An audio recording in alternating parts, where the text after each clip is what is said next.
Malam itu, angin berhembus dingin melewati pepohonan bambu yang merunduk di sepanjang jalan masuk desa Sukamurni.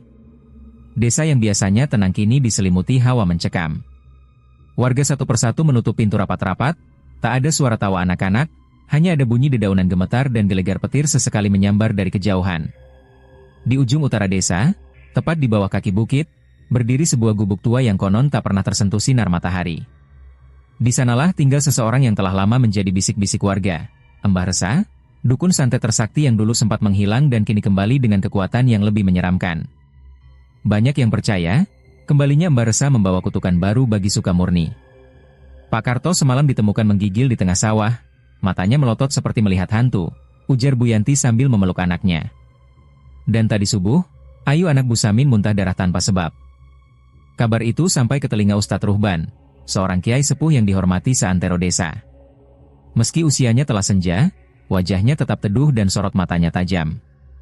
Di sisi beliau, 3 pemuda tampak bersimpuh, Rajiv si pemberani, Soleh yang tenang dan bijak, serta Yusuf yang cerdas namun masih sering ragu.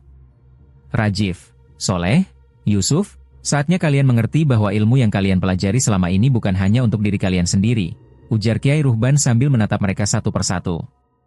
Sukamurni sedang terancam. Dan kita tak bisa tinggal diam. Apakah benar, Kiai? Mbah Resa telah kembali? Tanya Soleh dengan suara lirih. Bukan hanya kembali, jawab sang ustadz. Ia membawa dendam lama. Dulu ia terusir dari desa ini karena ilmunya yang menyimpang. Sekarang, ia ingin mengambil kembali apa yang bukan haknya. Dan yang paling dia benci adalah cahaya. Kiai Ruhban lalu mengajak ketiga muridnya menuju musola kecil di belakang rumah. Di sana, beliau mulai membimbing mereka dalam wirid dan zikir khusus. Ya Allah, lindungi desa ini dari niat jahat manusia dan makhluk yang tersembunyi. Beri kekuatan pada kami untuk melawan kegelapan. Rajiv menggenggam tasbihnya erat, matanya terpejam. Yusuf masih tampak gugup, namun suara doa sang kiai memberinya ketenangan. Soleh hanya menatap langit yang mulai gelap, merasakan hawa yang makin pekat. Tiba-tiba, terdengar suara jeritan dari arah barat. Suara yang membuat bulu kuduk berdiri. Warga, teriak seseorang dari kejauhan. Pak Lurah! Pak Lurah tak sadarkan diri, tubuhnya membiru. Tanpa pikir panjang, Ki Ruhban dan ketiga muridnya bergegas menuju rumah lurah. Di sana, tubuh Pak Lurah terbujur kaku, matanya terbuka tanpa berkedip. Di dinding kamar, tergura tulisan merah seperti darah, kembalikan yang kau ambil dariku. Warga yang berkumpul hanya bisa menangis dan ketakutan. Ini bukan penyakit biasa, gumam Yusuf.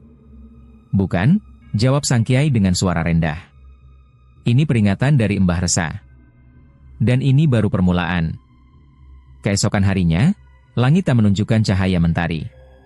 Desa Sukamurni seperti diselimuti kabut hitam yang pekat. Kiai Ruhban duduk di serambi musola, memanggil ketiga muridnya. Kalian harus siap. Jika aku tak sanggup lagi berdiri, kalianlah yang akan meneruskan. Rajiv menatap wajah gurunya, kami akan belajar dan berjuang, Ustadz. Sampai detik terakhir. Kiai Ruhban mengangguk, menatap langit yang muram. Bersiaplah. Malam nanti, kita akan hadapi Mbah Resa. Dengan cahaya dari Allah, kita akan lawan kegelapan itu. Langit sore itu tak menunjukkan tanda-tanda akan berubah cerah. Matahari seperti segan menampakkan dirinya, dan kabut tipis mulai turun perlahan, menyelimuti desa Sukamurni seperti selendang gaib yang membungkus teror. Angin menderu pelan, membawa aroma kemenyan dan bau tanah basah yang tak biasa. Di musola tua yang berada di tengah desa, Kiai Ruhban duduk bersila, matanya terpejam, mulutnya komat kamit melafalkan zikir yang hanya dipahami oleh mereka yang telah lama bergelut dalam dunia spiritual. Di hadapannya, Rajiv, Soleh, dan Yusuf ikut bersila, membentuk lingkaran kecil yang dilingkari dupa menyala dan kitab-kitab tua yang terbuka. Ya Allah, lindungi hamba dari sihir yang tersembunyi, dari bisikan jin yang menyesatkan, dari nafsu yang membinasakan, bisik Kiai Ruhban pelan namun penuh tekanan. Tiba-tiba, angin berputar kencang dalam musola, menggugurkan beberapa lembar daun dari pohon jambu di samping bangunan. Api dupa berkedip, lalu padam serentak. Yusuf menggigil. Ustadz, ini pertanda? Kiai Ruhban mengangguk pelan. Pertanda bahwa kekuatan Mbah Resa mulai bergerak. Dan dia tahu kita sedang bersiap. Rajiv berdiri. Kalau begitu, izinkan saya menghadapinya, Kiai. Belum saatnya, jawab Kiai Ruhban tenang. Ilmumu belum cukup. Malam nanti, setelah Isya, kita akan datangi tempatnya. Tapi kalian harus tahu, kita tidak hanya menghadapi manusia, kita melawan barisan makhluk gaib yang tunduk padanya. Sore menjelang malam, suara adzan berkumandang lirih. Hanya segelintir warga yang datang ke musola. Sebagian besar memilih bersembunyi di rumah, menggantungkan doa pada Ustadz Ruhban dan para muridnya. Mereka tahu, malam ini akan menentukan nasib desa mereka. Usai sholat Isya, Kiai Ruhban mengeluarkan 3 jimat berbentuk segitiga dari kayu cendana, diukir dengan lafaz, Ya Allah, di tengahnya. Ia berikan masing-masing kepada Rajiv, Soleh, dan Yusuf. Ini bukan jimat biasa, ujar beliau. Ini lambang ikatan antara kalian dengan langit. Selama kalian menjaga niat, insya Allah kalian akan dilindungi. Ketiganya mencium tangan kiai mereka, lalu bersiap. Mereka berjalan kaki ke arah utara desa, tempat di mana Mbah Resa tinggal. Semakin dekat, udara makin dingin, pepohonan makin rapat, dan cahaya rembulan seakan tertahan awan hitam. Tempat ini seperti tak tersentuh waktu, gumam Soleh. Benar saja, begitu mereka tiba di depan gubuk Mbah Resa, suasana berubah drastis. Hawa panas bercampur dingin menusuk tulang. Di sekeliling gubuk, tampak bayangan hitam bergerak-gerak, tanpa bentuk, tapi terasa nyata. Ya Allah, lindungi kami dari tipu daya jin dan manusia, bisik Yusuf, kali ini dengan keyakinan yang lebih kuat. Gubuk itu sendiri tampak usang, namun di bagian atapnya, asap pekat mengepul dari cerobong. Ketika Kiai Ruhban melangkah maju, pintu gubuk terbuka dengan sendirinya, menampakkan sosok kurus berjubah hitam, berdiri membelakangi mereka. Mbah Resa, ucap Kiai Ruhban tenang. Berhentilah menebar teror. Warga desa ini tak ada yang mengambil hakmu. Kau yang dulu memilih jalan gelap, dan kini kembali menagih sesuatu yang tak pernah dijanjikan padamu. Sosok itu perlahan berbalik. Wajahnya penuh garis, matanya merah menyala. Tapi suara yang keluar dari mulutnya bukan suara manusia. Kau yang mengambil muridku dulu, Ruhban. Kau yang menghalangiku menjadi penguasa desa ini. Kini waktuku membalas. Tiba-tiba, dari balik bayang-bayang, sosok-sosok hitam bermunculan. Mereka tak berpijak di tanah, melayang seperti kabut hitam yang hidup. Rajiv langsung berdiri di depan, membaca ayat kursi dengan suara keras.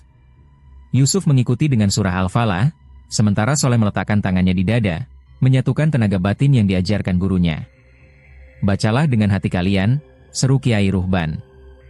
Kita lawan mereka bukan dengan amarah, tapi dengan cahaya. Pertarungan malam itu bukan hanya soal mantra dan bacaan. Ini tentang iman yang diadu dengan tipu daya kegelapan.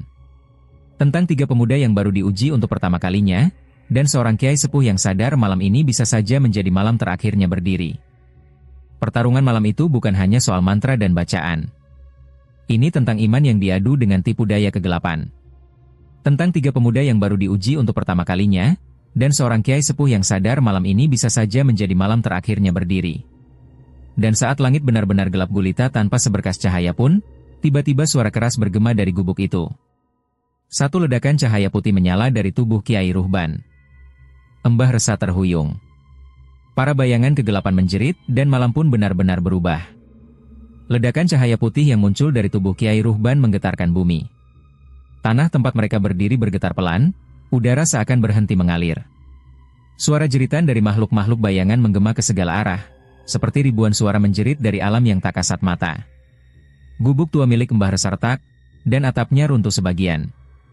Rajiv terpelanting ke belakang, namun masih memeluk jimat pemberian Kiai dengan erat. Soleh tetap berdiri tegak walau darah mengucur dari hidungnya. Yusuf menggigil sambil terus melafalkan Al-Falah, suaranya parau tapi tidak berhenti. Mbah Resa berteriak keras, suaranya menggelegar seperti halilintar. Ruhban, kau gunakan ilmu terlarang itu.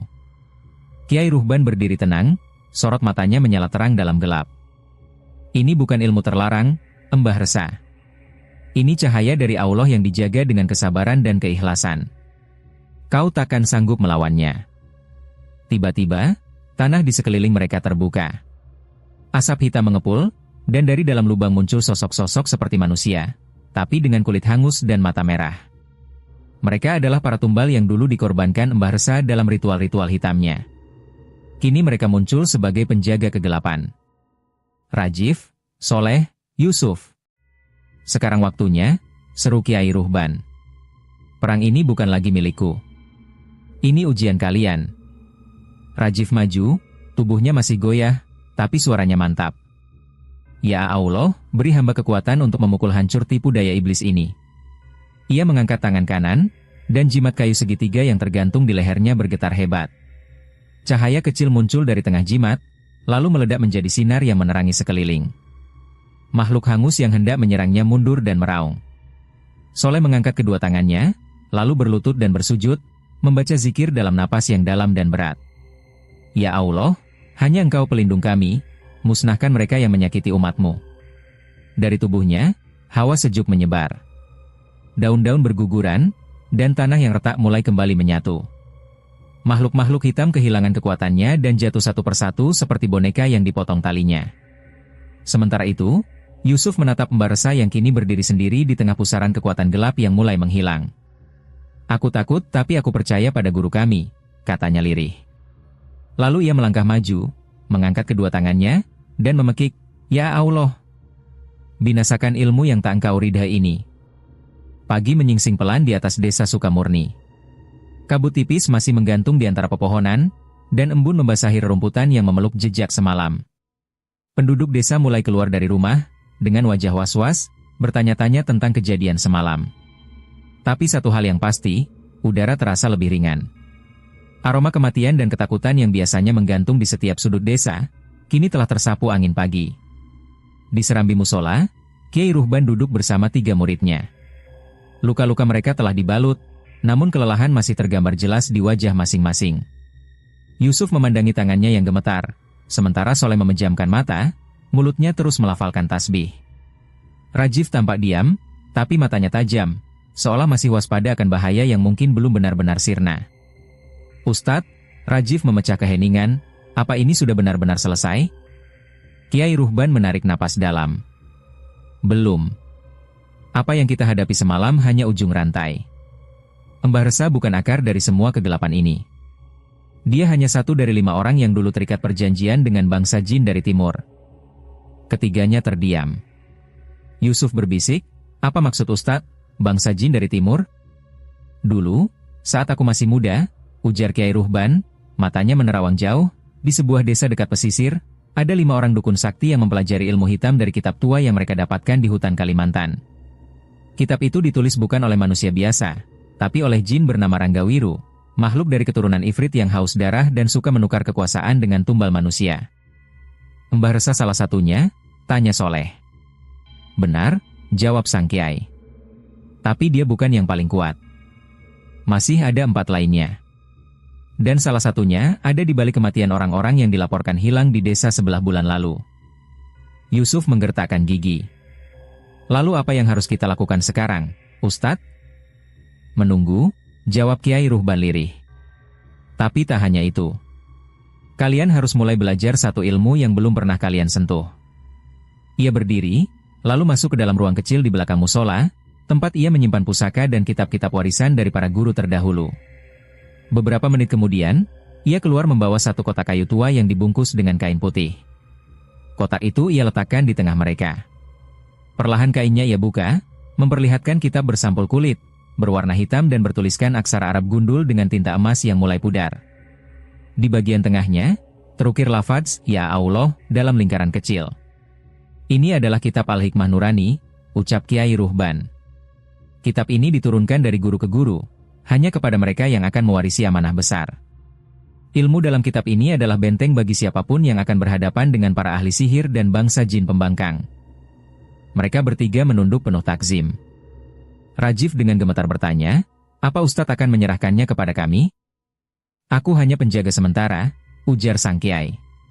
Dan kini, waktunya menjadikan kalian penjaga berikutnya. Tapi ingat, ilmu dalam kitab ini hanya akan bekerja jika niat kalian murni. Jika sedikit saja terbesit kesombongan, ilmu ini bisa menjadi bumerang. Soleh mengangguk perlahan. Kami siap menanggung resikonya. Hari itu, dimulailah pelajaran baru. Kiai Ruhban membimbing mereka membaca huruf-huruf dalam kitab dengan hati-hati. Tak hanya bacaan, tapi juga tata cara puasa, zikir malam, dan cara menjaga hati dari ria dan takabur. Namun, jauh di tempat lain, tepat di desa pesisir yang pernah disebut Kiai Ruhban, seorang lelaki tua membuka matanya dari tidur panjangnya.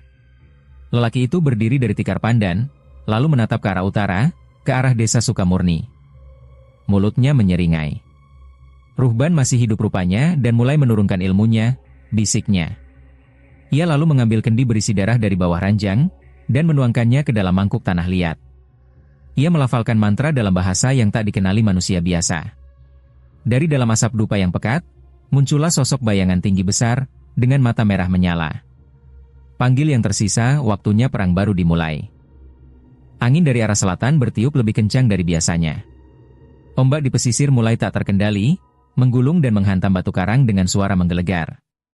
Di sebuah desa kecil bernama Teluk Harapan, desa yang hanya berjarak 2 hari perjalanan dari Sukamurni, warga mulai resah. Ikan tak lagi muncul, burung-burung laut menghilang, dan di malam hari, suara aneh menggema dari tengah laut seperti raungan makhluk purba. Di tengah suasana mencekam itu, lelaki tua yang membuka matanya di akhir narasi sebelumnya berdiri di atas altar batu tua yang menghadap langsung ke samudra. Namanya dikenal oleh kalangan hitam sebagai Ki Damar Lautan, dukun santet laut paling ditakuti di sepanjang pesisir selatan. Rambutnya panjang beruban, tubuhnya dipenuhi raja kuno, dan di sekelilingnya berkumpul 8 orang murid dengan sorot mata kosong. Mereka semua telah meninggalkan jiwa nuraninya dan bersumpah setia pada Ranggawiru, jin dari keturunan Ifrit. Ruhban telah bangkit. Dan dia mulai membagi ilmunya kepada 3 anak muda, gumam Ki Damar sambil memutar keris pusaka yang ujungnya berasap. Salah satu muridnya bertanya, apakah kita akan mendatangi mereka sekarang, Guru? Ki Damar tersenyum sinis. Tidak. Kita tidak bergerak seperti petarung jalanan. Kita tanam racun dalam jiwa mereka, kita rusak desa mereka. Kita hancurkan Sukamurni dari dalam. Sementara itu, di desa Sukamurni, Kiai Ruhban memanggil Rajif, Soleh, dan Yusuf ke ruang belajar khususnya. Di sana, ia menghamparkan peta yang digambar tangan, peta spiritual yang menunjukkan kekuatan gaib yang aktif di sekitar mereka. Ada gerakan dari selatan, ucap Kiai Ruhban, menunjuk ke daerah pesisir yang kini mulai menghitam pada peta tersebut. Itu bukan gerakan jin biasa. Ini ada tangan manusia. Rajif mengepalkan tangan. Apa kita harus ke sana, Ustadz? Belum, jawab Kiai Ruhban. Tapi kita harus bersiap. Dan untuk itu, kalian harus menguasai satu lagi pelajaran, zikir penjaga diri. Keesokan malamnya, ketiga murid itu mulai menjalani latihan khusus. Mereka harus berzikir dalam keadaan berpuasa, duduk di tengah lingkaran tanah liat yang telah diberi bacaan khusus, tanpa tidur, tanpa bicara, selama 3 malam berturut-turut. Malam pertama berjalan tenang. Namun di malam kedua, Yusuf melihat bayangan perempuan berambut panjang berdiri di sudut ruangan. Perempuan itu menangis lirih, dengan mata kosong. Ia berusaha mengabaikannya, namun sosok itu makin mendekat, dan tiba-tiba mengeluarkan suara keras, kembalikan darahku. Yusuf hampir terpancing bicara, tapi mengingat pesan Ustadz, jangan tanggapi suara siapapun selama zikir. Ia terus menutup mata dan berseru dalam hati, Ya Allah, lindungi hamba dari tipu daya jin. Seketika suara itu menghilang, dan hawa dingin berubah menjadi hangat. Yusuf tersadar, ia baru saja lolos dari ujian jin kiriman. Malam ketiga, giliran Rajif yang melihat seekor ular besar melingkar di lehernya. Tapi ia diam, tak gentar. Soleh, dengan tenang, bahkan terus melantunkan zikir tanpa goyah meski seluruh tubuhnya terasa berat seperti ditindih batu besar. Saat matahari terbit di hari keempat, Kiai Ruhban mendatangi mereka. Kalian bertahan. Itu tandanya pintu penjagaan diri kalian telah dibuka. Sekarang, kalian siap menerima Asmawel Hikmah 7 lapisan cahaya. Namun, saat itu juga, seorang warga desa datang tergopoh-gopoh, wajahnya pucat pasi. Ustadz, tolong. Nelayan yang baru pulang dari Teluk Harapan ditemukan tewas, matanya membelalak, tubuhnya membiru, dan di tubuhnya ada bekas tulisan seperti raja asing. Kiai Ruhban menatap tajam ke arah selatan. Mereka mulai menyerang. Ia menatap ketiga muridnya, dan berkata lirih namun tegas, waktunya datang lebih cepat dari yang kuduga. Kita tidak bisa menunggu lagi. Kita harus ke Teluk Harapan sebelum kutukan itu menyebar ke seluruh desa. Hari itu juga, mereka berangkat. Dengan bekal doa, kitab, dan ilmu yang baru mereka pelajari, Kiai Ruhban dan ketiga muridnya menapaki jalan menuju pesisir, tanpa tahu bahwa yang menanti mereka bukan hanya satu dukun, tapi satu kerajaan kegelapan yang telah bersiap menyambut mereka. Langkah-langkah mereka terayun mantap di jalan setapak menuju Teluk Harapan. Matahari belum tinggi, tapi hawa panas menyengat, seperti menyiratkan bahwa perjalanan kali ini bukan perjalanan biasa. Kiai Ruhban berjalan paling depan, diikuti Rajif, Soleh, dan Yusuf. Ketiganya membawa tas kecil berisi kitab, botol berisi air yang sudah didoakan, serta kain putih bertuliskan huruf-huruf Arab gundul. Saat memasuki wilayah Teluk Harapan, aroma amis dan anyir darah langsung menyeruak. Burung-burung bangkai beterbangan rendah. Desa itu tampak sepi. Rumah-rumah nelayan berdinding kayu tertutup rapat, dan di kejauhan tampak perahu-perahu karam tanpa awak di pinggir pantai. "Ustadz," bisik Yusuf pelan, "tempat ini terasa berat." Kiai Ruhban mengangguk. Mereka telah membuka gerbang kegelapan di tempat ini. Ini bukan hanya kerja manusia, tapi juga jin pembangkang. Tiba-tiba terdengar jeritan. Mereka berlari ke arah suara dan mendapati seorang lelaki tua tergeletak di tanah, tubuhnya kaku, kulitnya membiru, dan matanya membelalak ke atas.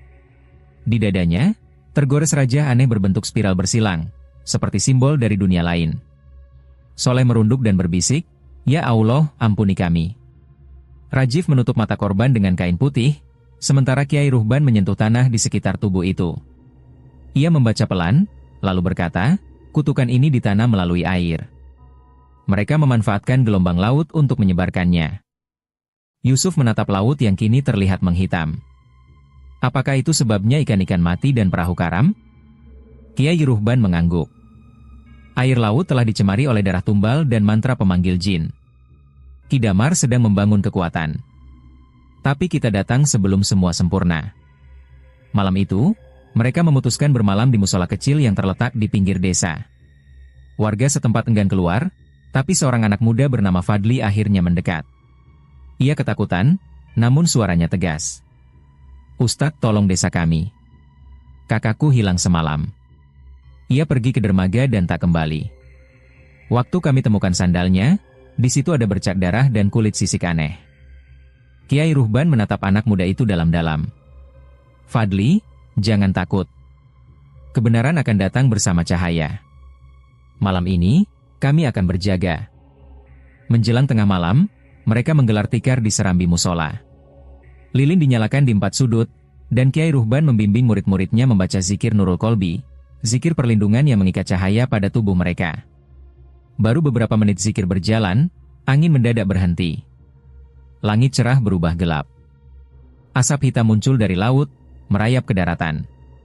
Udara berubah pengap, dan dari arah pantai terdengar suara gendang dipukul ritmis. Yusuf tercekat. "Ustadz, itu suara apa?" Kiai Ruhban tak menjawab. Ia hanya memejamkan mata, lalu berkata pelan, "Itu suara upacara pemanggilan." Mereka mulai. Lalu, dari arah laut, muncul sosok tinggi besar, berkulit hitam legam, dengan mata merah menyala. Ia berjalan seperti manusia, tapi kedua kakinya tidak menyentuh tanah. Di pundaknya bergelayut kepala kambing, dan di tangannya tergenggam tongkat berukir tengkorak. Rajif segera berdiri. "Makhluk apa itu?" "Itu bukan jin biasa," jawab Kiai Ruhban. "Itu jin Lakdir, pengawal Ranggawiru. Ia hanya datang jika manusia pemanggilnya sudah siap mengorbankan darah manusia." Makhluk itu berhenti beberapa meter dari mereka, lalu berteriak dengan suara yang mengguncang bumi, "Kembalikan yang telah kami ambil, atau kalian akan jadi tebusannya." Yusuf bergetar, tapi Soleh segera berdiri, mengangkat tangannya dan berteriak, "Ya Allah, Engkau yang Maha Melindungi, turunkan cahayamu untuk menyingkirkan kegelapan ini." Seketika cahaya putih keluar dari telapak tangan Soleh, menyilaukan dan menghantam wajah makhluk itu. Jin Lakdir meraung keras, lalu mundur ke arah laut dan menghilang bersama kabut hitam. Kiai Ruhban menarik napas panjang. Itu hanya awal. Mereka hanya menguji kekuatan kita. Tapi malam ini, kita menang satu langkah. Namun belum sempat mereka bersyukur, dari dalam musola terdengar suara tangisan. Fadli berlari keluar, wajahnya panik. "Ustadz!" Ada orang di dalam tubuhnya melayang, matanya kosong, itu kakakku. Mereka berempat masuk tergesa. Di dalam, seorang perempuan muda melayang, tubuhnya seperti tak bernyawa, namun mulutnya terus komat-kamit membaca mantra. Dari tubuhnya keluar asap tipis kehitaman, dan di dahinya ada simbol spiral yang sama. Rajiv berteriak, dia dikendalikan. Kiai Ruhban segera membuka kitab, lalu membaca ayat-ayat pembatal pengaruh sihir. Yusuf dan Soleh membentuk lingkaran di sekeliling perempuan itu, mengunci gerak jinnya. Ya Allah, kami mohon, keluarkan makhluk ini dari tubuhnya, kembalikan ruhnya pada fitrah. Suara bacaan makin keras, dan tubuh perempuan itu mulai kejang. Lalu, dengan satu jeritan panjang, ia jatuh tak sadarkan diri. Di luar, suara gendang berhenti. Laut menjadi tenang. Tapi Kiai Ruhban tahu, ini belum selesai. Karena jauh di dasar laut, Ki Damar tertawa puas. Sekarang mari kita uji kekuatan Ruhban dengan tumbal yang lebih besar. Keesokan paginya, desa Teluk Harapan yang semula tampak mencekam mulai kembali tenang. Namun ketegangan masih terasa di udara. Kiai Ruhban, Rajiv, Soleh, dan Yusuf telah mempersiapkan diri untuk menghadapi kekuatan Ki Damar Lautan, yang kini jelas telah menyiapkan perang besar melawan mereka. Mereka berjalan menyusuri bibir pantai yang masih basah, mencari tahu lebih banyak tentang ancaman yang datang dari laut. Namun, meskipun suasana terlihat tenang, ada sesuatu yang aneh. Laut yang biasanya penuh dengan ombak besar kini terlihat datar dan sunyi, hanya menyisakan keheningan yang menakutkan. Rajiv merasakan hawa dingin merayap di lehernya. Ustadz, ada yang tidak beres di sini. Laut ini tidak normal. Kiai Ruhban menatap horizon dengan penuh kewaspadaan. Ini adalah perangkap. Ki Damar sudah mengetahui kita ada di sini. Tiba-tiba, suara gemuruh yang sangat keras mengguncang seluruh pantai. Ombak yang tadinya tenang mendadak naik tinggi, menelan seisi pesisir dalam sekejap. Dari dalam ombak, muncul sosok tinggi besar dengan tubuh yang diselimuti kabut hitam, membawa tongkat runcing yang berkilau. Wajahnya yang hitam lega mengerikan, dengan mata merah menyala. Ki Damar Lautan, sang dukun santet, akhirnya menunjukkan wujudnya. Akhirnya kalian datang juga, Kiai Ruhban, ujar Ki Damar dengan suara yang dalam dan menggema, aku sudah menunggu kalian, bersama para pengikutku. Kini saatnya kalian merasakan apa yang terjadi ketika melawan kekuatan laut yang sesungguhnya. Di belakang Ki Damar, muncul lebih banyak makhluk gaib dari laut, jin-jin berwajah menyeramkan, sebagian berbentuk ular besar, sebagian lagi bertubuh manusia, namun dengan mata yang melotot kosong. Semua tampak siap untuk menyerang. Soleh menggenggam erat tasbih di tangannya. Ya Allah, lindungi kami dari kekuatan ini. Rajiv, yang tidak bisa menahan rasa takut, segera berteriak, Ustadz, apa yang harus kita lakukan? Kiai Ruhban menatap ke arah Ki Damar dengan mata penuh tekad. Kita tidak bisa membiarkan mereka menyebarkan kekuatan gelap ini lebih jauh. Kita harus memutuskan sumber kekuatan mereka. Dengan perintah Kiai Ruhban, ketiga muridnya segera melangkah maju, masing-masing dengan doa dan zikir di mulut mereka. Soleh mengangkat tangan dan mulai membaca ayat-ayat penyucian, yang mengeluarkan cahaya putih dari tubuhnya. Yusuf menyarungkan tangannya ke dada, melantunkan doa perlindungan dari jin, sementara Rajiv, yang biasanya lebih emosional, kini berdiri tegap dengan doa pengusir makhluk jahat yang menggema. Ki Damar tertawa. Kalian pikir doa dan bacaan itu bisa mengalahkan kuasa laut? Kalian hanya manusia lemah yang tidak tahu apa-apa. Dia mengangkat tongkatnya, dan dari dalam laut muncul ombak yang lebih besar. Makhluk-makhluk laut itu menyerbu ke arah mereka dengan kecepatan luar biasa, memuntahkan energi gelap yang melenyapkan tanah yang mereka injak. Rajiv dengan cepat menangkis serangan itu menggunakan tangan kosong, sementara Soleh dan Yusuf dengan kekuatan zikir mereka berusaha menghalau gelombang energi yang datang. Tapi meskipun usaha mereka luar biasa, Ki Damar sudah menyiapkan serangan terakhir, panggilan pada Ranggawiru, jin dari golongan Ifrit yang dikenal sangat kuat. Ki Damar mengangkat tongkatnya, dan dalam sekejap, tanah mulai bergetar hebat. Di tengah gemuruh itu, muncul sesosok besar, hitam pekat, dengan tubuh berapi yang mengerikan. Itu adalah Ranggawiru, jin yang diutus Ki Damar untuk menghancurkan mereka. Sekarang, terimalah hukuman kalian, teriak Ki Damar, dan seketika Ranggawiru meluncurkan bola api besar yang menyambar ke arah mereka. Kiai Ruhban melangkah maju, melepaskan Asmawel Hikmah 7 lapisan cahaya yang telah ia persiapkan.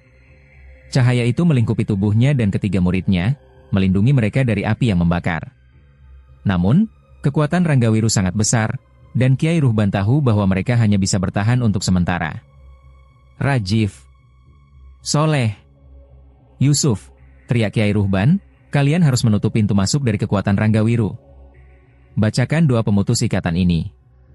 Dengan perintah itu, ketiga murid langsung mengarahkan perhatian mereka pada simbol yang ada di langit, sebuah pentagram raksasa yang muncul sebagai penghubung antara dunia manusia dan dunia jin. Mereka mulai membaca doa dengan penuh keyakinan, membacakan ayat-ayat yang dapat menghancurkan ikatan antara Ranggawiru dan dunia mereka. Seiring dengan doa yang terus mengalir dari mulut mereka, pentagram itu mulai retak, dan Ranggawiru berteriak kesakitan.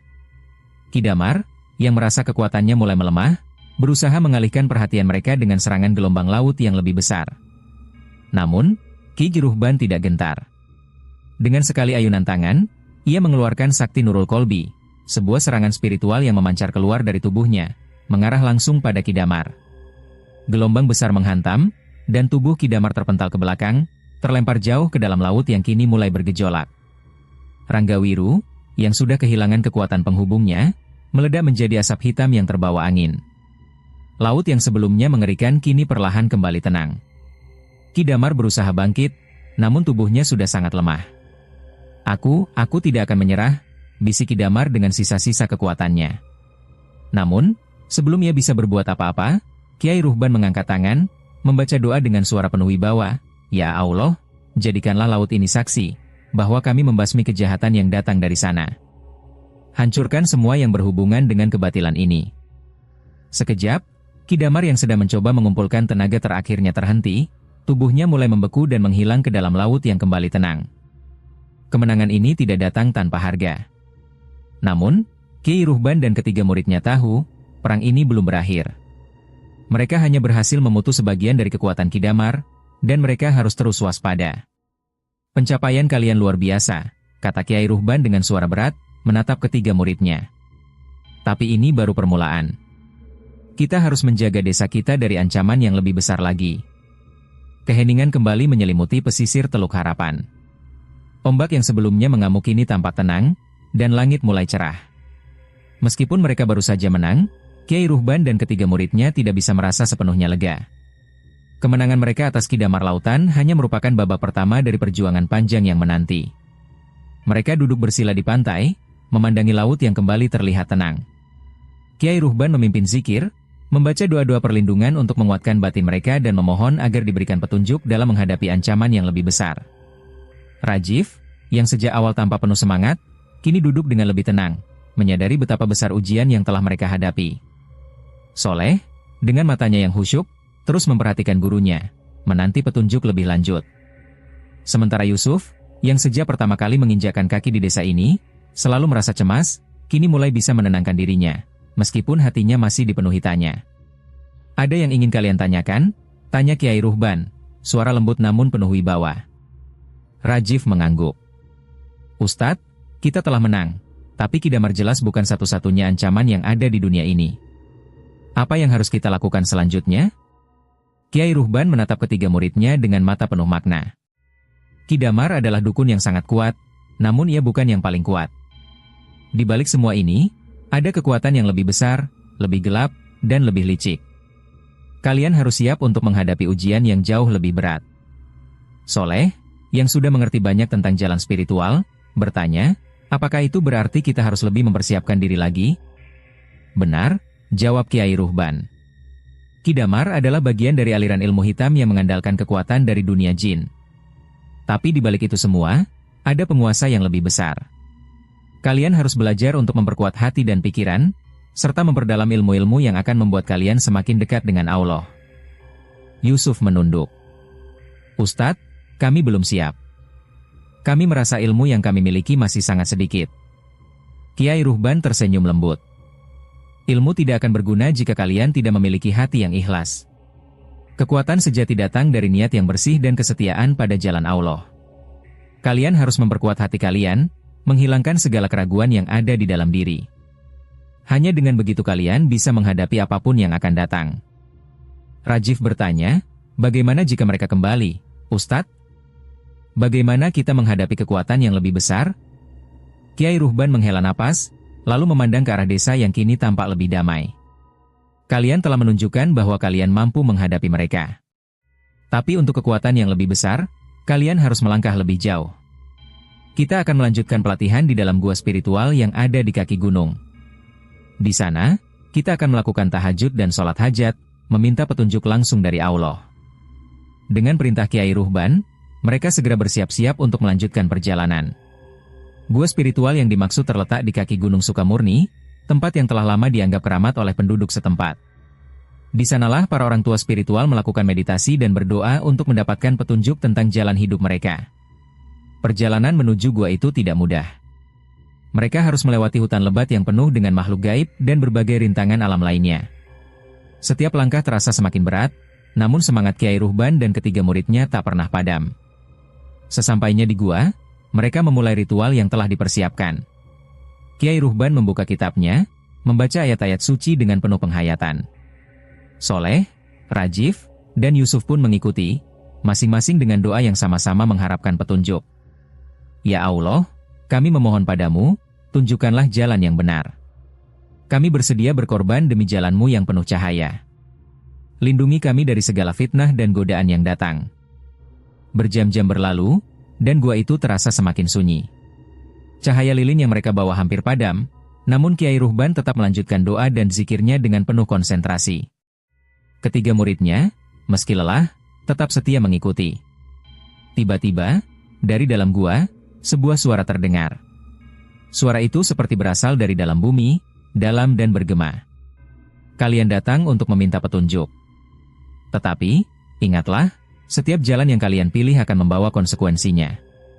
Jika kalian memilih untuk melawan kekuatan gelap, maka kalian akan terjebak dalam perang yang tak berkesudahan. Apakah kalian siap? Suara itu menghilang, meninggalkan keheningan yang mencekam. Soleh, Rajif, dan Yusuf saling pandang, namun Kiai Ruhban tetap tenang, menyadari bahwa ujian besar baru saja dimulai. Ustadz, suara itu, apakah itu suara Allah? Tanya Yusuf, wajahnya penuh kebingungan. Bukan, Yusuf, jawab Kiai Ruhban. Itu adalah ujian dari dunia lain. Suara itu datang dari penguasa dunia gaib yang menguji niat kita. Mereka tahu bahwa kita akan semakin kuat, dan mereka mencoba menghalangi jalan kita. Rajif, yang biasanya lebih berani, kali ini merasa gentar. Lalu apa yang harus kita lakukan, Ustadz? Apa yang harus kami lakukan untuk menghadapinya? Kiai Ruhban memandang mereka dengan penuh keyakinan.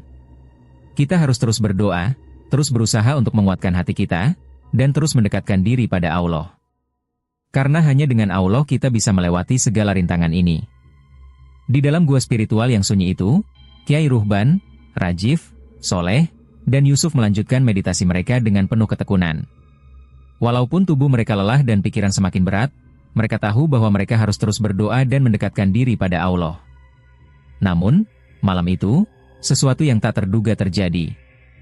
Sebuah angin kencang tiba-tiba berhembus, mengguncang dinding gua dan menerbangkan lilin-lilin yang mereka bawa. Dari dalam kegelapan gua, terdengar suara gemuruh yang semakin mendekat. Keempatnya berdiri, siap menghadapi ancaman yang baru saja datang. Ini bukan sekadar ujian, kata Kiai Ruhban dengan suara penuh kewaspadaan. Mereka datang lebih cepat dari yang kita duga.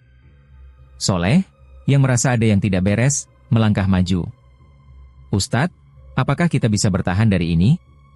Kiai Ruhban mengangkat tangan, menenangkan murid-muridnya. Ingat, kalian telah diberi kekuatan oleh Allah. Jangan ragu, jangan takut. Saat itu, dari dalam kegelapan gua, muncul sosok besar, berbentuk manusia dengan aura yang sangat gelap dan menakutkan. Wajahnya menyeramkan, penuh dengan kekuatan hitam yang bisa dirasakan oleh setiap orang yang ada di sana. Itu adalah sosok yang mereka kenal, singa laut, makhluk gaib yang pernah menjadi penjaga kekuatan Ki Damar Lautan. Jangan pikir kalian bisa melarikan diri dari kami, suara singa laut menggelegar di dalam gua. Kalian sudah mengalahkan Ki Damar, tapi kami, para penjaga laut, akan terus datang. Tidak ada yang bisa menghentikan kami. Rajif dengan tegas melangkah maju. Kami tidak akan mundur, kami hanya mengikuti jalan yang sudah ditentukan oleh Allah. Jika kami harus melawan, kami akan melawan sampai titik darah penghabisan. Soleh mengangguk, tangannya terkepal kuat. Ya Allah, berikan kami kekuatan untuk menghadapi ini. Yusuf, yang selama ini lebih banyak diam, kini mulai berbicara. Kami sudah belajar banyak dari Kiai Ruhban.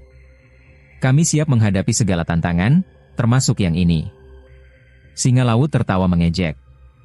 Kalian pikir hanya dengan doa dan zikir kalian bisa mengalahkan kami? Kami adalah penguasa laut, kekuatan kami tak terbendung. Kalian hanya manusia yang tak tahu diri. Kiai Ruhban menatap singa laut dengan tatapan penuh keteguhan.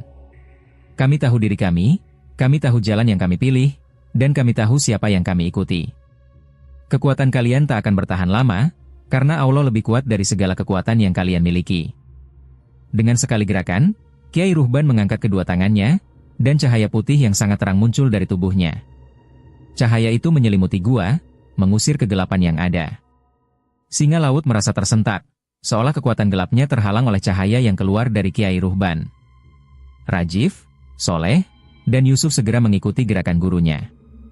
Mereka melantunkan doa-doa yang mereka hafal dengan lancar, semakin lama semakin kuat, seakan-akan dunia ini hanya berisi suara zikir mereka. Cahaya yang mereka pancarkan semakin besar, menambah kekuatan spiritual mereka untuk melawan makhluk gaib tersebut. Singa laut meronta-ronta, berusaha menghindari cahaya itu. Tidak. Kami tidak akan kalah. Kami adalah penguasa laut. Namun, semakin ia melawan, semakin kuat cahaya yang muncul. Dengan sebuah ledakan besar, singa laut akhirnya hancur, terhisap ke dalam tanah, menghilang begitu saja. Keempatnya berdiri dalam diam, menyadari bahwa pertempuran ini baru saja dimulai. Ustadz, kita berhasil, Soleh berkata dengan napas yang terengah-engah. Kiai Ruhban menatap mereka dengan penuh rasa bangga. Ini baru permulaan, Soleh. Kalian telah menunjukkan kekuatan yang luar biasa. Tapi ingat, meskipun kita telah mengalahkan satu musuh, banyak lagi yang akan datang. Kita harus siap dengan segala kemungkinan. Yusuf bertanya, apa yang harus kami lakukan selanjutnya, Ustadz? Kiai Ruhban berjalan perlahan menuju mulut gua, menatap pemandangan desa Sukamurni yang ada di kejauhan. Kita akan kembali ke desa. Namun, sebelum itu, kalian harus mempersiapkan diri lebih baik lagi. Ada kekuatan yang jauh lebih besar yang kita hadapi. Ki Damar hanya permulaan, dan singa laut hanyalah salah satu penghalang yang akan kita hadapi. Rajif mengangguk, meskipun wajahnya terlihat lelah. Kami siap, Ustadz. Kami akan terus belajar dan berlatih. Bagus, jawab Kiai Ruhban. Kalian sudah menunjukkan keberanian yang luar biasa. Namun, kita harus lebih hati-hati lagi, karena musuh yang kita hadapi bukan hanya manusia, tapi juga kekuatan gaib yang bisa menyerang kita kapan saja. Dengan langkah mantap, mereka mulai meninggalkan gua, melanjutkan perjalanan mereka kembali ke desa. Namun, dalam hati mereka, ketiga murid Kiai Ruhban tahu bahwa perjalanan mereka masih panjang, dan banyak ujian berat yang menanti di depan. Mereka harus terus menjaga hati mereka tetap kuat, karena mereka tahu bahwa hanya dengan hati yang bersih dan tekad yang kuat mereka bisa melawan segala ancaman yang datang dari dunia gaib. Ya Allah, bisik Rajif dalam hati, berikanlah kami kekuatan untuk melawan semua yang menghalangi jalan ini. Setelah perjalanan panjang menuruni Gunung Sukamurni, Kiai Ruhban dan ketiga muridnya akhirnya kembali ke desa. Namun, kedamaian yang mereka rasakan sejenak berubah menjadi kecemasan. Desa Sukamurni yang tenang, kini tampak seperti dihantui oleh sesuatu yang tak terlihat. Udara terasa lebih berat, dan penduduk desa mulai menunjukkan kecemasan yang mendalam. Di sebuah rumah tua di pinggir desa, Ki Ruhban menghentikan langkahnya. Rumah itu dikenal sebagai tempat tinggal Ki Damar, seorang dukun yang sudah lama tinggal di desa. Meski Ki Damar sudah kalah, ada sesuatu yang tak beres di dalam rumah tersebut. Sesuatu yang lebih gelap, lebih jahat, dan lebih berbahaya. Ustadz, kenapa kita berhenti di sini? Tanya Soleh, yang merasa tidak nyaman dengan aura yang menyelimuti rumah tersebut. Kiai Ruhban menatap rumah itu dengan tajam. Ada kekuatan yang lebih besar yang masih hidup di dalam sini. Sesuatu yang lebih berbahaya dari yang kita bayangkan. Yusuf menggigil. Apakah ini akibat dari kekalahan Ki Damar? Apakah kekuatan ini ingin membalas dendam? Kiai Ruhban mengangguk pelan. Mungkin saja. Tapi yang jelas, ini bukan hanya masalah Ki Damar. Ini adalah bagian dari kekuatan gelap yang lebih besar, dan kita harus siap menghadapinya. Mereka memasuki rumah itu dengan hati-hati, setiap langkah terasa semakin berat. Ketika mereka masuk ke dalam, bau apek dan udara yang lembab segera menyergap mereka.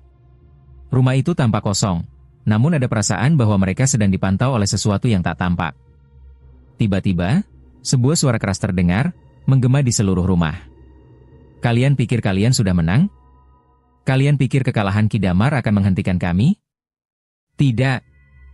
Kami, para penguasa gelap, tidak akan pernah mati begitu saja. Dari kegelapan, sebuah sosok muncul.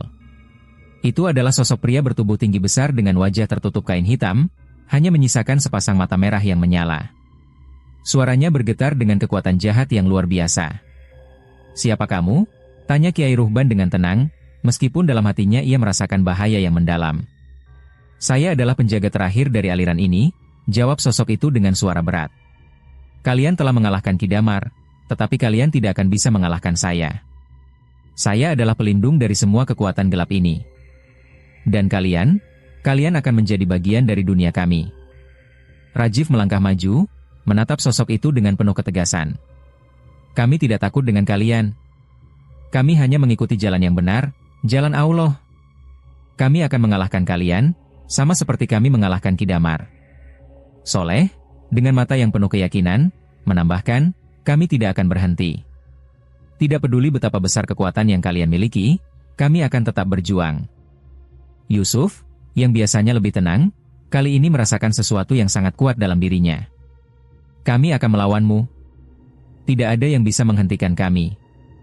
Sosok itu tertawa, suaranya bergema di seluruh rumah. "Kalian masih tidak mengerti, bukan? Kalian pikir doa dan zikir kalian akan mengalahkan kekuatan gelap ini? Kalian hanya manusia biasa. Kami adalah kekuatan yang tidak bisa dihentikan." Kiai Ruhban mengangkat tangan, memerintahkan ketiga muridnya untuk diam. "Jangan terbawa emosi.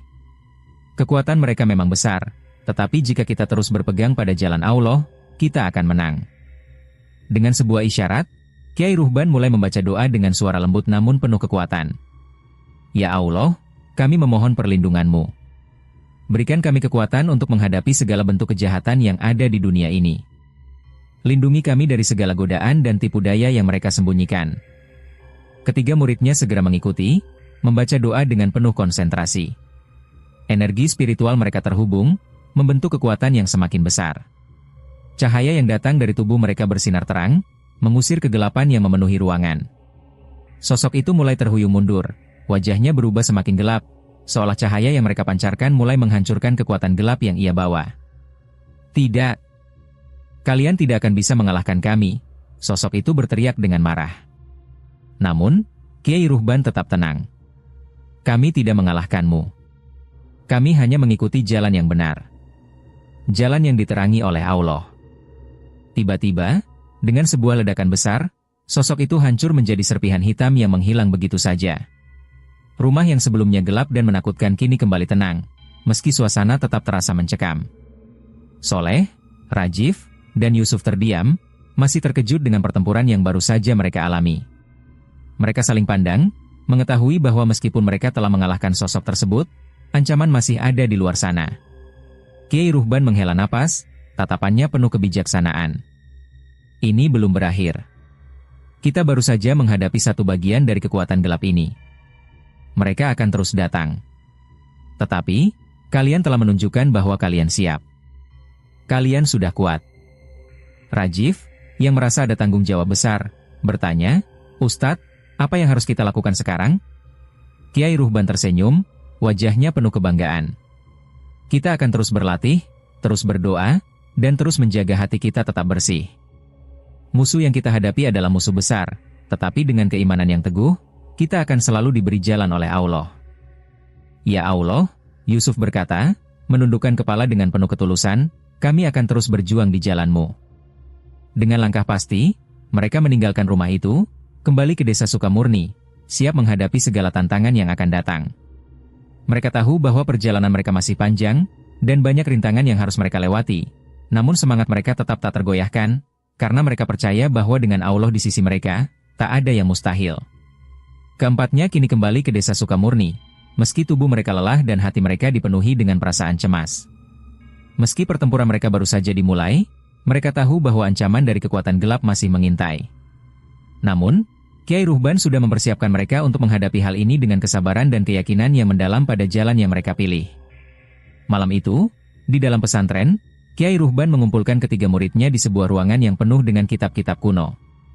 Ruangan itu dipenuhi cahaya dari lilin-lilin yang menyala, menciptakan suasana yang sangat khusyuk.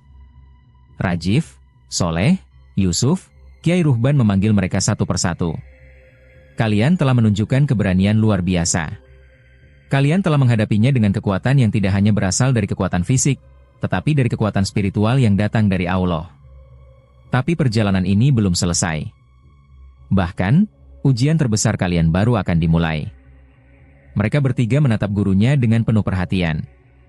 Soleh, yang selama ini seringkali merasa ragu, kali ini berbicara dengan penuh tekad. Ustadz, kami siap. Kami telah belajar banyak dari setiap ujian yang datang.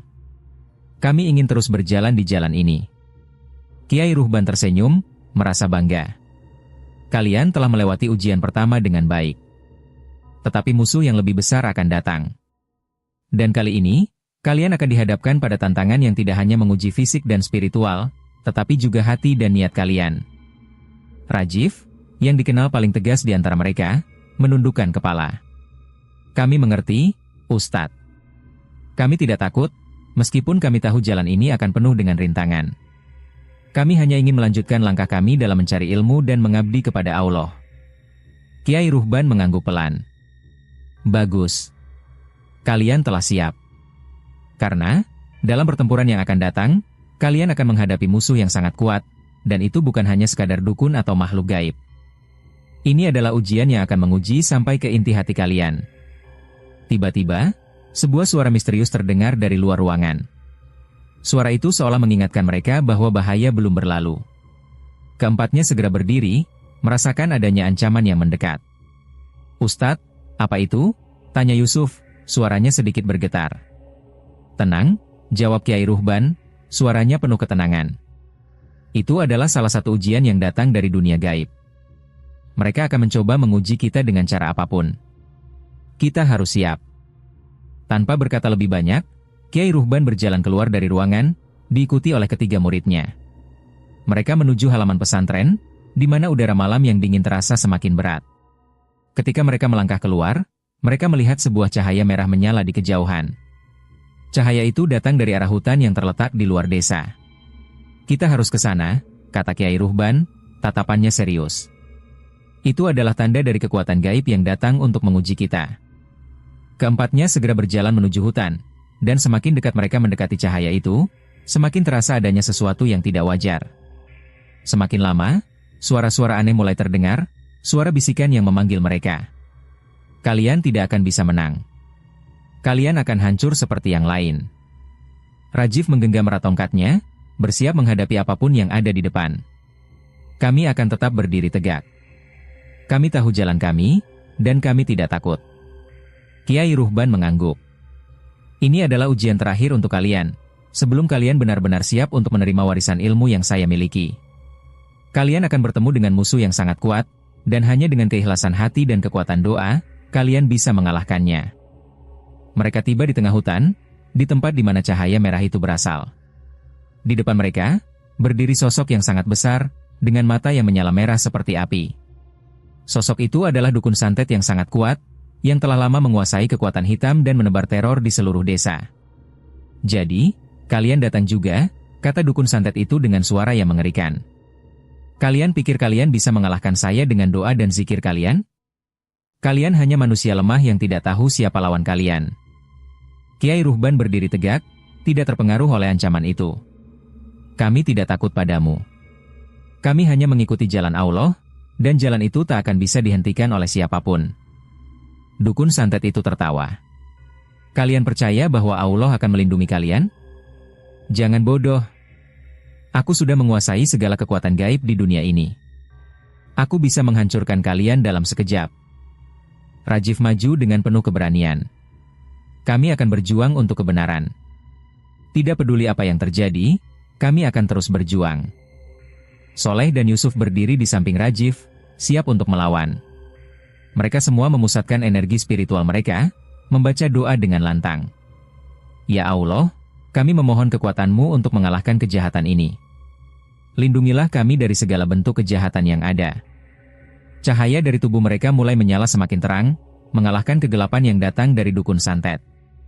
Tidak. Kalian tidak akan bisa menghentikan kekuatan saya. Dukun santet berteriak dengan marah.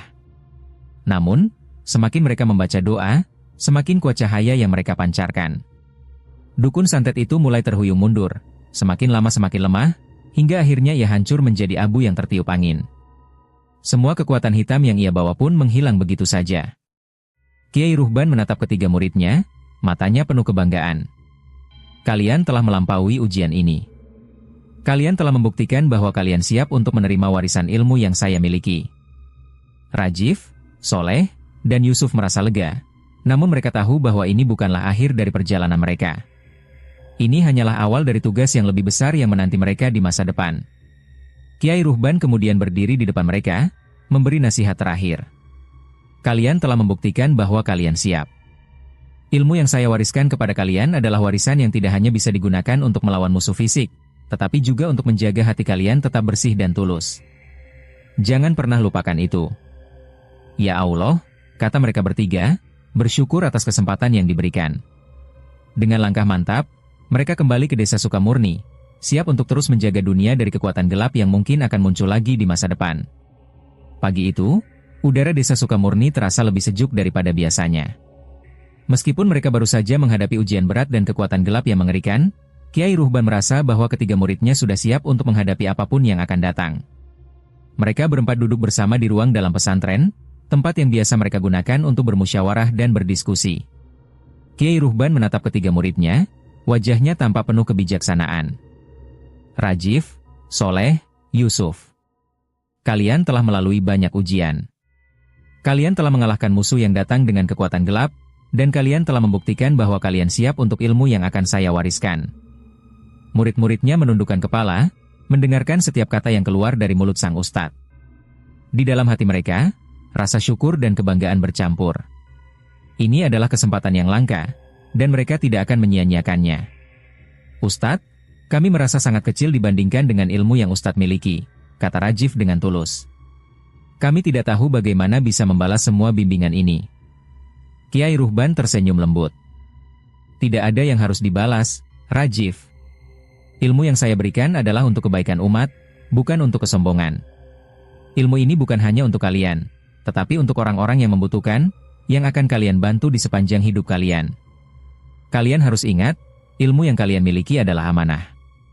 Jangan sampai kalian menggunakannya untuk tujuan pribadi, karena itu bisa mengundang malapetaka. Soleh, yang selama ini lebih sering diam, akhirnya berbicara dengan penuh keyakinan. Kami akan menjaga amanah ini, Ustadz. Kami tahu, dengan ilmu ini, kami bukan hanya harus melawan kejahatan, tetapi juga menjaga hati kami agar tetap bersih. Kiai Ruhban mengangguk puas, lalu mengalihkan pandangannya ke Yusuf, yang sejak awal seringkali menjadi pendengar yang bijak. Yusuf, apa yang kau rasakan setelah semua yang kalian alami? Yusuf menatap gurunya dengan penuh rasa hormat. Ustadz, saya merasa bahwa ilmu ini bukan hanya untuk melawan musuh yang terlihat, tetapi juga untuk membersihkan hati kami dari segala godaan duniawi.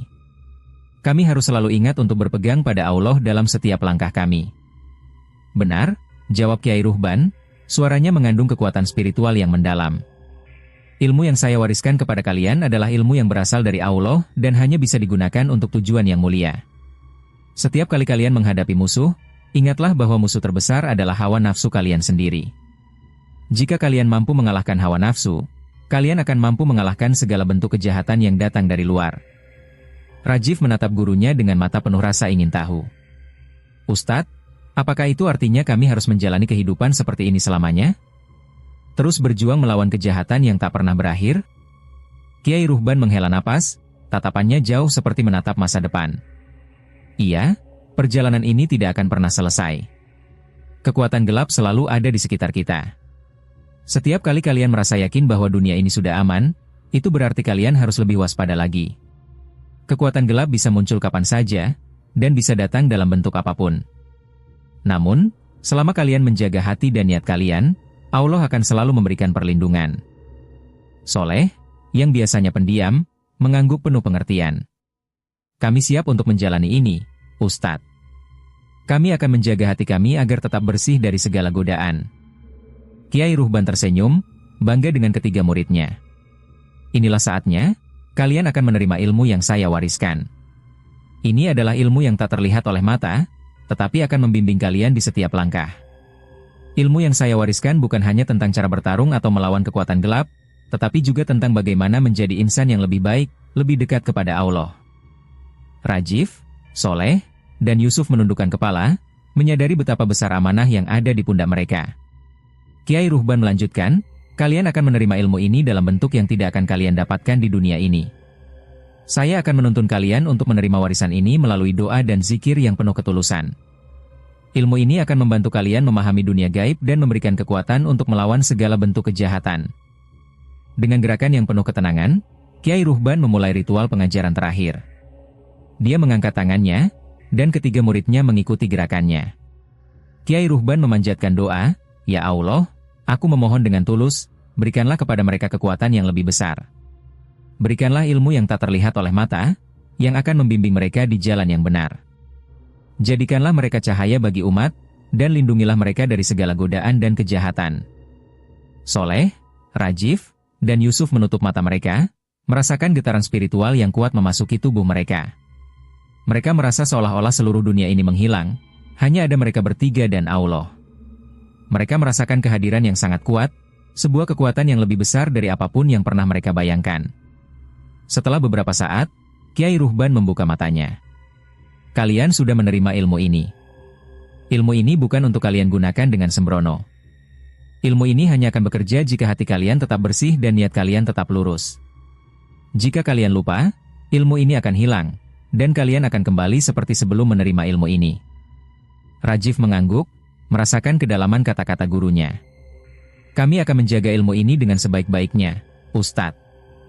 Kami akan selalu mengingatnya. Kiai Ruhban tersenyum puas. Bagus. Kalian siap menghadapi dunia ini. Tetapi ingat, kalian tidak akan sendirian. Saya akan selalu ada untuk membimbing kalian, meskipun secara fisik kita terpisah. Ketiga muridnya merasa lega. Mereka tahu bahwa mereka tidak hanya memiliki ilmu, tetapi juga memiliki kasih sayang dan bimbingan yang akan selalu memandu mereka. Dengan langkah mantap, mereka kembali ke desa Sukamurni. Ketiganya tahu bahwa tugas mereka sebagai penjaga kebenaran dan pembela Allah baru saja dimulai. Mereka siap untuk menghadapi segala tantangan yang akan datang, dengan hati yang penuh keteguhan dan ilmu yang mereka warisi dari Kiai Ruhban. Dan seperti yang Kiai Ruhban katakan, meskipun perjalanan ini tak akan pernah mudah, mereka tahu bahwa dengan Allah di sisi mereka, tak ada yang mustahil.